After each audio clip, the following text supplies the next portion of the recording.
We're live here at Montreal Grappling, thanks to Mathieu C. and David Aguzzi putting on a great event. And we happen to bump into BJJ superstar Ryan Hall. Thank you very much. Thanks for having me. First thing right off the gate, we're in Montreal. Obviously, we're probably wondering, why are you in Montreal? I just happen to be here. I'm up training at TriStar and trying to learn how to actually fight a little bit and having a great time doing it. My friend Cajun was doing a super fight, so I thought I'd come by and support him. Speaking of cornering them, how is it when you're on the sidelines compared to actually competing? It really depends. Like, I feel like the more I know the other person, the more stressful it is, you know, when it comes to coaching, because you want to see them do well and they have it, but you have no ultimate control over the outcome. So it can be a little bit of a bummer, coaching from the side, but I know other people have been there for me, and I don't know, it's funny. Competition is not usually that stressful for me, but coaching, sometimes. Yeah, absolutely. Going back to training at the TriStar, what is one thing you've realized that's different from BJJ, like trying to get into the MMA world? Is that true? Is this what you're trying to do? I'm just training to get as good as I can. I've always been interested in MMA. It's the thing that's really, that I liked from the beginning. Before Jiu-Jitsu, I didn't realize Jiu-Jitsu competitions existed when I started. And, I've enjoyed my time doing that, but I'm kind of, it's a little less fun these days. So, there's not that many differences. People, they swear up and down that Jiu-Jitsu for MMA is different. That's not true. Okay, really? Yeah. Can you just explain that just a little bit more? Sure. If that's like saying no-gi and gi are different. They're not.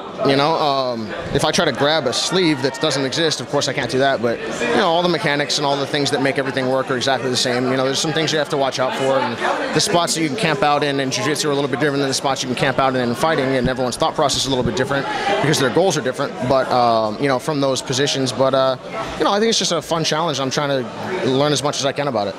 All right, and those that might not know, you have your own school, 50/50. Let them know locations and a little bit about that. Sure. Well, I have my own academy. It's called 50/50 Jiu-Jitsu. It's in Arlington, Virginia, right outside of Washington, D.C., about 5 minutes from Washington, D.C., actually. And, we've been open for 3 years now, and it's really coming along great. We've got a lot of students doing really well in competition. While I'm in town, we have 4 or 5 black belts on the mat every single night. I feel really fortunate. So many of my friends have come to train with us, and we've got so many people that come and visit as well.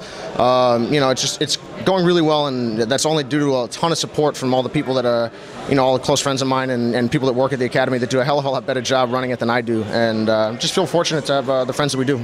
Very humble of you. For those that are a little bit with your title 50/50, if they know Jiu-Jitsu or they don't have your style, obviously you do other things, so how do you approach that for people that don't have your game? With the 50/50 position? Well, in your style, period. Oh, I don't teach my style. I don't believe in that, honestly. I don't think Jiu-Jitsu, there's not, like, think about, like, karate. There's this style and that style and the other style. That's, in my opinion, like, if I just had to take a stab at it, the reason that is because we didn't have the internet back in the day. So it would be, oh, you do your karate like this. I like to throw a hook more than you throw in the cross. No, you like the cross. So it's like, that's a different style. It's like, no, that's just a different personal expression of things. That's like saying, I want to learn Mike Tyson instead of learning Muhammad Ali. It's like, no, they both box. So basically, we just try to teach the fundamental principles and the control points and the theory behind everything, give as much good information as we possibly can, give as good tough training as we possibly can, put people into an environment where they can develop, and then they become their own grappler. And there are plenty of students at the academy that are much better than I am at certain different things, and I can learn from them. The last thing I want to do is try to make clones of me. One, because I don't think it would work because I've got some unique attributes. Two, because everyone's personality is different. And 3, I'm not that egotistical. I have there's a lot of better ways and different ways to do things than I know how to do them, and I certainly wouldn't want to get in the way. Well put.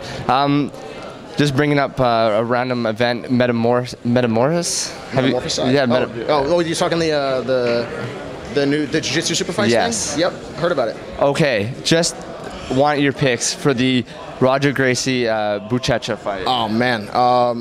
I can't, particularly coming up at the time that I came up, I can't bet against Roger. It's impossible. But I'm not saying that Buchecha can't win. Buchecha's incredible. To see him just skyrocket through the competition, particularly at the Worlds this year, was just incredible. But betting against Roger in the past has been a losing proposition, so I just can't wait to see it. Those are 2 of my favorite guys to watch. Absolutely. Now that you've dabbled in some MMA or striking, people are saying, oh, because he's in the avenue of MMA, his game won't be as sharp. How is your jiu-jitsu since you've been training other avenues?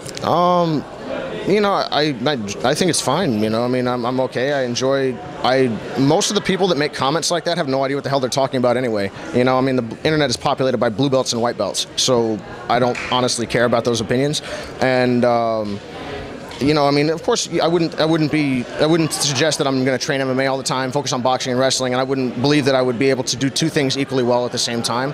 You know, and I wouldn't. Obviously, the competition in jiu-jitsu is at a very high level, but it just depends on what your goals are. I think just scoring, I think, becomes the biggest thing, because if you're focusing on holding someone down, you know, rather than making sure that they don't tilt you for advantage or something like that, your thought process is entirely different. So you become very vulnerable to one thing or the other if you focus entirely on, let's say I focus entirely on jiu-jitsu.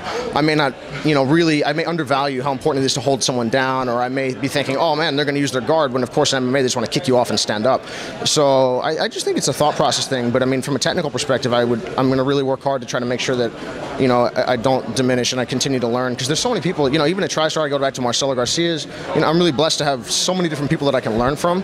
And if I'm not improving, it's my fault, I think, because there's so many resources there. Great point. And last words with Ryan Hall. Juxtaposition. There it is. Thank you very much. No problem. Thank you.